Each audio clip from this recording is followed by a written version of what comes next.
आपसे है, ये जो बुलडोजर वाली घटना है इसको आप किस नजर से देखते हैं? क्या किसी का भी घर ऐसे ही कोई भी बुलडोजर लेके जाके उड़ा सकता है पुलिस वाला जब चाहे तब? देखिए, जहाँ तक अतिक्रमण का सवाल है, मैं समझता हूँ भारतवर्ष का 30 या 35% जो जो जगह है, मेट्रोज में हो चाहे देहात में है, सब अतिक्रमण। और इसलिए इस प्रकरण में जो बुलडोजर चलाया गया है, मध्य प्रदेश के गृह मंत्री नरोत्तम मिश्रा जी ने कहा कि हमने एक कानून बनाया है। वो कानून ये है कि दंगाइयों के खिलाफ, उनकी संपत्ति के खिलाफ ये कार्रवाई की जा सकती है।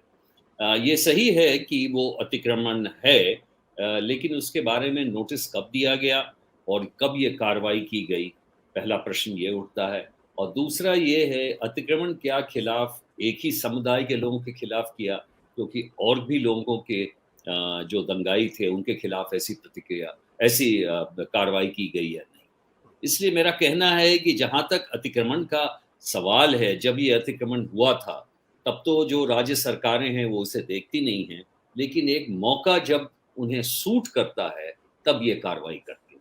इसलिए मैं कहूँगा ये थोड़ा-सा मेरे को ये बायस्ड लगा।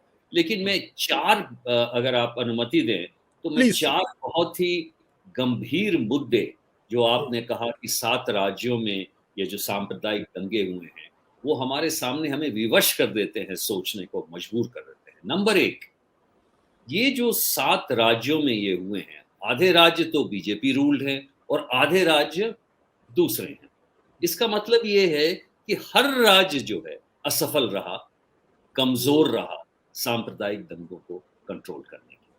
नंबर 2, हमने एक वही पैटर्न या तरीका देखा है इन राइट्स का, जो कि पहले भी हमारे समय जब हम सर्विस में तब ये होता आ रहा है कि प्रोसेशन, हिंदू प्रोसेशन जा रहा है और गाने, नगाड़े वगैरह के साथ-साथ, और मस्जिद वाले प्रोटेस्ट करते हैं कि भाई म्यूज़िक नहीं होना चाहिए, और उसके बाद पथराव होता है और काउंटर एक्शन उसके बाद होता है, दोनों तरफ से जम के पथराव होता है। ये जो तरीका है ये हर स्टेट्स में ये किया गया है। इसका मतलब ये है कि इस चीज़ के बारे में ऐसा अंदेशा हर राज्य शासन को रहता है, हर डिस्ट्रिक्ट इसको रहता है, और इसके बारे में हम अपने समय में समुचित कार्रवाई करते थे और उचित कार्रवाई करते थे।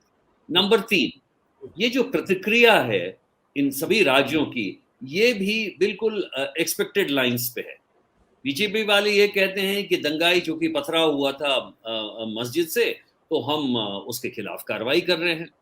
और जो दूसरे पार्टी वाले हैं वो कुछ बोलते नहीं हैं, वो ये कहते हैं कि हाँ समस्त एक्शन लिया गया है, लेकिन ये पूरी जो ये वातावरण क्रिएट किया गया है बीजेपी द्वारा, यानी कि वो अपने फेलियर को मानते हैं कि राज्य शासन की मशीनरी भी फेल कर जाती है किसी कम्युनल सिचुएशन को। और अंत में सबसे दुख की बात यह है, जैसा कि आपने कहा, कि किसी भाषण देने वाले नेता चाहे किसी भी तरफ के हों, उनके खिलाफ कोई कार्रवाई नहीं की जाती है। न तो वो संस्था करती है पॉलिटिकल पार्टी, न वो कहते हैं पुलिस अगर करती है, और अगर कोर्ट के पास जाता है तो वो छूट जाते हैं। जैसा कि आपने देखा था ओवैसी के भाई साहब आज छूट गए, और आपने जो कहा नरसेनानंद साहब, वो इस तरह की भाषा का इस्तेमाल करते हैं, जिससे कि इसका मतलब ये है कि हम एक बड़े ही गंभीर दिशा की ओर जा रहे हैं।